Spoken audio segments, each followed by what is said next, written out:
Right, so here we are going over impress, engage, and convert top-tier talent in hard-to-fill roles. I know market's been crazy, so I'm glad you all are here, and maybe we can kind of help you convert some of those hard-to-fill roles. So, of course, our purpose, if you haven't heard it by now, is to help 1 billion people. I think we're all aligned on that. You guys wouldn't be here if you weren't trying to also hire 1 billion people. So, here we go. So, agenda for today, pretty straightforward. We'll give a quick introduction of myself. We'll cover some of the most commonly heard problems. If you guys have anything, please feel free.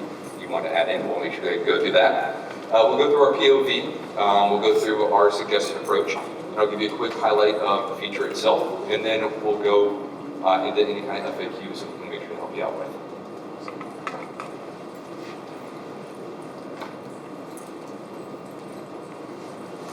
All right, so I'm Chad. I'm the director of our integration experience within product. I started out in forms, so really heavily focused on how do we capture and engage candidates as they're coming to your site. So not only once they hit the dynamic career site, but then once they hit that apply form, how do we make it more optimized to be able to really kind of capture and convert that from somebody hitting your site to now an applicant.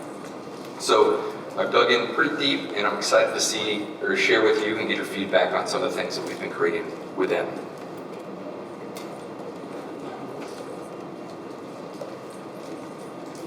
So some of our most commonly heard problems are high demand talent and high demand locations. We know that really high-end talent, or not even high-end talent that's really been, a great background or has that experience you're looking for, they're commonly being reached out by recruiters. Even internal employees are constantly being reached out by recruiters. Sometimes it doesn't even matter if you're the right kind of background, recruiters will always reach out to you. So what they're doing is they're constantly getting that validation that there's somebody that needs to be, catered to. So now as we think about some of the issues that when we bring in talent and say, look, we think you'd be a great fit for this role, but we want you to fill out this 18-page application form, and we'd like you to do it on your phone and do it right now. So we know that it's a big problem that people just aren't willing to spend time on their phone trying to do this now. And then we have applications from job boards. So I'm sure if you've all seen some of the larger job boards, they force you now to create a profile, complete the application, and then they redirect you to then go and apply on a job board itself, or on the career site itself. And no data has been passed whatsoever, so it just creates a painful experience for these candidates. So it's rough. And then we have some of our seasonal and frontline talent. So they've applied last year. There's a new event that's coming up, and now I want you to reapply, once again, through an 8-page application, just so I can have you from this evergreen rec now to this formal rec, so then I can re-engage you again. And then lead capture. So one of my favorite tools that we have within the apply form is if we can capture leads, even if they don't complete the application. So you know that they showed interest in the job itself. But now, for whatever reason, maybe their boss walked in, maybe they lost internet, or maybe they're just busy like all of us, they weren't able to complete the application. So now you have a ton of leads that it's hard to pass downstream into the ATS. So, asking them to reapply just because they didn't have time, it's a pain. I get it. And then lastly, we have fast track. So if we think of some of our clients that want to make it easier for these certain categories or subcategories of talent to be able to apply, just to make sure you can get in the door, or whether it's a referral, whether it's a specific category, or even if it's a competitor's client, you want to capture that talent quickly, then to have them go through another formal application, it's painful. So those are some of our more commonly heard problems, so I think our feature coming up can definitely help out with that. And as you know, our formal applications, they're time consuming.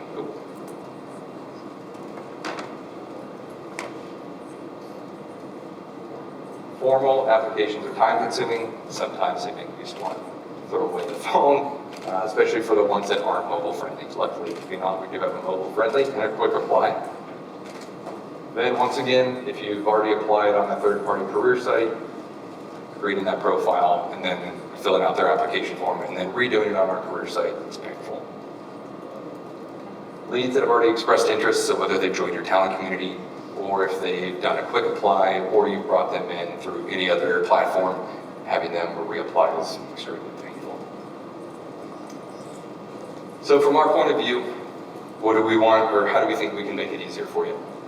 Keep the process seamless. I know that it's easy to say, but hard to do. Specifically, once you're in HR, you really need to capture all that information and be able to pass that downstream to start kicking off your background checks, doing all the things that you need to do to be able to hire that talent. We also recommend engaging with all of your talent within your CRM. So now through some of these new features that we're releasing, it enables you to engage some of that talent community. So let's say your population is now going to expand because you're not just reaching out to people that have fully applied. You can reach out to the quick applies. You can start reaching out to your talent community and some of the other talent that you've brought in. And then create a phenomenal candidate experience. As we know now, you don't always need all of that full application information to create an applicant downstream into the ATS. So we'll show you how you can do that. So now you can streamline your application. So as we know, to be able to create a application, and let's just give an example for the work the ATS, you only need first name, last name, email, phone. You don't even need phone, and then resume if you'd like to. And that can actually create a resume or an application into your ATS. So being able to streamline that application process and then having your recruiters engage with that talent makes things a lot easier. Leverage your pre-existing ATS integrations. So knowing that we can be able to pass that information downstream into your ATS, use all the tools and features within. We're building more and more tools to be able to pass data downstream. So make sure you leverage as much as you can out of those integrations. Centralize your talent. So I know we have contingent talent, we have full-time talent, part-time talent, and they're all in disparate systems. And if you add in job boards and you have 20 or 30 of them that all reside in that, do whatever you can to be able to leverage getting into a centralized or into the CRM, because we have our AI fit scoring, we have our matching. Just make your life easier or as seamless as possible. Using that matching or discovering talent within CRM, you can now start using that fit score to see who is the top talent across the board. And then automate your talent and outreach. So within the CRM, you have plenty of different ways to, whether it's SMS, that one-to-one email campaigns, whatever you can do to engage that talent, definitely try to get it out, because everybody else is reaching out to them as well. So what we're talking about is the recruiter-initiated apply. So what this does, it enables recruiters to be able to take any existing lead or application within the CRM and move them to another job. And why we're doing that is because we know, like we said before, it's extremely painful trying to get somebody to reapply to a different job. They might have applied last year, they might be a lead, but just trying to get them, you're going to see a significant drop off. So through this feature, you can now move candidate either from lead to an applicant, or an applicant to an applicant, or even evergreen to a very specific rec with underneath that's linked to that. That can now then be passed downstream into your ATS as an application. So an example of one of our customers that did this, they had 448,000 candidates suggested to them through their AI discovery. And using the RAA feature, or Recruiter Initiated Apply feature, it saved them close to 145,000 hours. That's crazy. Normally it would have taken 149 or close to 150,000 hours just to have each one of these applications or these candidates complete an application for some of these match roles. In the end, it only took them 3,700. Now I know that's still a lot, but that's a significant amount of savings.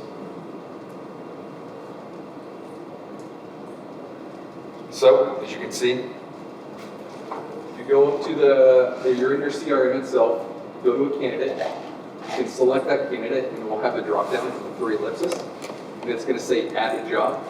Now, under that pop-up that shows up, you can type in any job that you currently have open. Make sure you click that button that says apply this candidate to the job, and then you'll add. What that does, it takes that information of that candidate, it adds them to that next job as an applicant, and then using our integration, we send that downstream to your ATS. So I know a lot in a very little amount of time here. Any kind of questions on this? Or go ahead. Have you started to any companies with existing tools where like the legal process is like this, or like for instance, they are not able to move candidates in another job, not the system, but because of their Yeah, excellent question. So one of the biggest things that we see is the jobs need to be linked. So you can't just move it to any job whatsoever. It needs to be linked to that that either that evergreen or that hierarchy that resides within. Are there any OFCCPO compliance concerns related to the essentially candidate-initiated expression of interest for that specific job? So let me answer that. From what I'm understanding from your question, and please tell me if I'm wrong here, I'm a recruiter. I'm going to always reach out to that candidate first and foremost. I'm going to make sure that, yes, you express interest in this specific job. However, there is a new job that opens up. I'm going to always reach out to you first to make sure that, one, you are interested and you do give consent. Now, depending on what country you're from, there's different legal processes that we need to go through, but here, at least here in the U.S., all you need to do is make sure that you confirm that you have consent to move up to the job. Is that what you're asking? So the assumption was that there's an offline process taking place, or something supported by the tool to say, yep, go ahead and do that. Correct. Okay, cool. Any other questions? Beyond the feature itself, or any ways that optimize your apply form? To that point, is there a discrete way to successfully report that confirmation has happened? Which part? Sorry. Meaning that recruiter calls the candidate, we have had that discussion that they are the candidate is comfortable being forwarded to that position. Is there a way to essentially know that that's in place? So there's two different ways you can, it kind of depends on your process. So from the technical side of it, we all these events that happen, it's always marked in the candidate's profile. So if you go into the profile itself, you can go to the screening aspect of it, and then you can filter out, and you'll see that the recruiter initiated that apply. However, I always recommend having somebody say, yes, I spoke with this candidate in the notes, to make sure that, for whatever reason, you always have that information there. So right now, we just ask them to involve in that operation. We don't have that yet, but that's excellent feedback. So just in that scenario, I am the recruiter, I've spoken with you, I'm going to send you, whether it's like an email or whatever, and then you got to approve that and then send it downstream, so then that way we can move them over. Is that what you're asking? No, it's like when they do the initial application, let's say to whatever reason, whatever, but we be able to just kind of develop the confidential information from other jobs if they're the one. So then that way there's no like extra. Okay, I think I understand what you're saying. From the initial application itself, you can capture that information. Yeah, you can add that checkbox at the bottom of it, and then just make sure that you have the legal text to say, hey, by applying to this, we're now assuming consent for other applications moving forward. Go ahead. When is this available? So right now we're building out some of the different features. We do have it in staging environments. So by all means, please reach out to the customer success and we can get you tested out on it. So, when you're the first spot, like a candidate bomb interview, didn't show the interview, was after that, you reach out to the first job.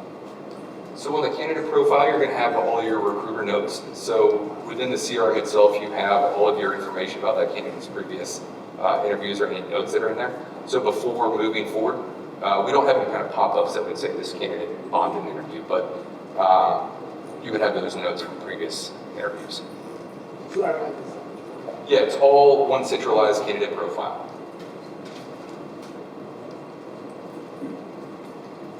So is that centralized candidate profile then mirror when you're integrated ATS? If you're putting notes on the ATS, do they go to Phenom and vice versa? Yeah, so we have a couple different integrations. So we have the hosted apply integration. So if I'm a job seeker, I go to the job, I apply. When I apply, two things happen. That payload or the information, the data that we collect is going to go downstream into your ATS and then downstream into your CRM. Now, depending on what your recruiters are working at, we have a one-way and two-way hiring status sync that passes data, or has that data exchange and be able to bring back and forth between the two.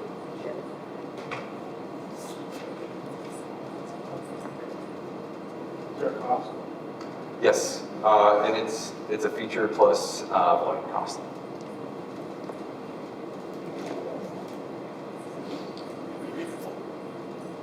Any other questions?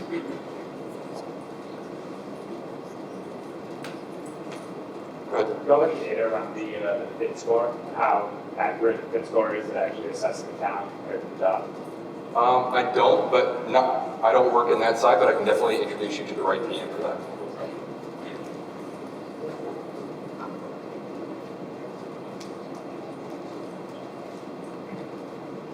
All right. Any other questions? Go ahead. I think you briefly touched on this, but help me to understand how this will be different from host and apply. Sure. So host and apply is for the candidate to go through the process of applying to the job. Right. So whether it's on their phone or SMS or however they're getting through or applying to the job, that data is then sent into your CRM. Now as a recruiter, or switching personas now to a recruiter, I have had that communication with you and I've said, I think you're an excellent fit for this job. Now I'm leveraging our CRM to be able to push that application data to a different job downstream to the CRM, to the ATS. Okay, so follow-up question on that. So if they use a host and apply for, let's just say, marketing manager, now they want to apply for, let's just say, customer success manager, they could use the recruiter initiated apply. Yeah, so this would be your recruiter, and that's an excellent call out. So let's say I applied to the marketing manager position on your career site. However, you weren't a good fit for that, but now there's a director of marketing that's coming up, and I think you would be an excellent fit for it. First thing I would do is I would call you up and say, hey, we have this new opportunity. I think you'd be a great fit for it. And if you consent and you're like, yes, I do want to be considered for that, I then as a recruiter could then move your application from the marketing manager into the director within the CRM, and then it would now be attached not only within the CRM, but downstream into your ATS. And vice versa. So your ATS would allow you to, like a lot of ATSs will people allow you to get with that, it should mirror that. Yep, excellent call out. So through that one-way HSI or hiring status integration, that's going to then, if you're working out of your ATS and you move from job A to job B, our hiring status is going to bring that information back through. If I don't have this product, it's going to show in the CRM that I need that person. Within the ATS, if you move somebody from the ATS without the RA feature, yes, it's still going to come through the hiring status integration. You mentioned before that they have to be level, so they can't do anyway.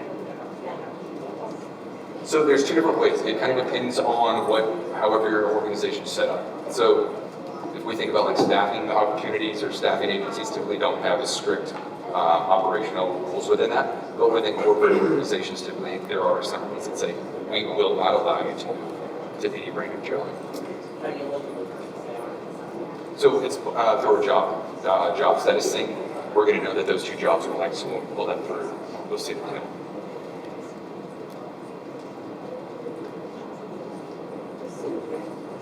What additional functionality do you get from this that you wouldn't get in workers? You could do this.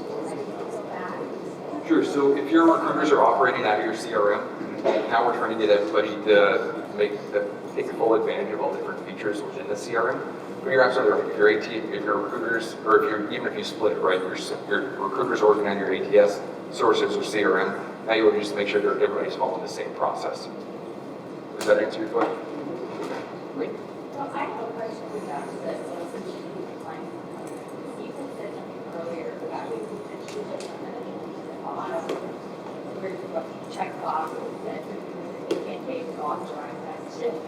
When this candidate would have instruction or directly, actually, I mean, the government that basically. Wait, sorry. No, so the checkbox right here is you moving the candidate to the job. So you can either add him as a lead or you can add him as an applicant. This checkbox right here is saying, I want to move this candidate in our CRM as an applicant to that job. But what's this key checking for invite candidate? You put the invite candidate apply, right? That's the compliance piece. So I thought I could say something before to that, that there was a component of it where you could actually get sort of confirmation from the candidate that yes, I authorize you to apply for this job. No, she was asking if we have that. We do not have that feature yet. Yes. Does that answer your question? Yeah, I mean, it's still super complicated, that was the key part. Sure. Yeah. We can always chat offline too. Yeah. No, I'm just gonna say, but also, With the link jobs, like, what was the integration, with the link jobs have to be posted as well, or to show that they're the system? But sorry, Like, the those are evergreen, so then what we want is to, not evergreen, non-evergreen, it's not in our. yes, we need to have that job, that's not there for you to be able to do this. For rephrase that, you need it to be open, so then that would impact it, unless you're accountable. They're not open. So I know there's definitely other tactics like frozen and other things like that. You want to make sure that whatever jobs that you're trying to move into, there's here with jobs.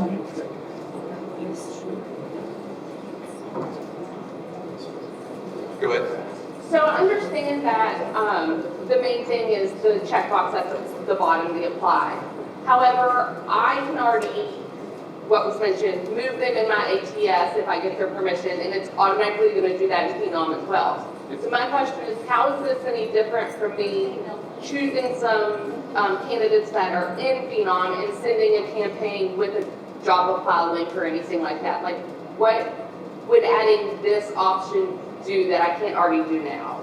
Sure. So like I said, you can definitely do that within CRM. You're absolutely spot on. Now what we're doing though, where we're seeing a lot of candidate data is actually going into your CRM. So if you don't have an integration between your job board or any other way, and you need to get that applicant data, because we have those at preset integrations, so we'll centralize and aggregate, and then we can push it downstream into your ATS. Okay, thank you for that. Yeah, for sure. Any other questions?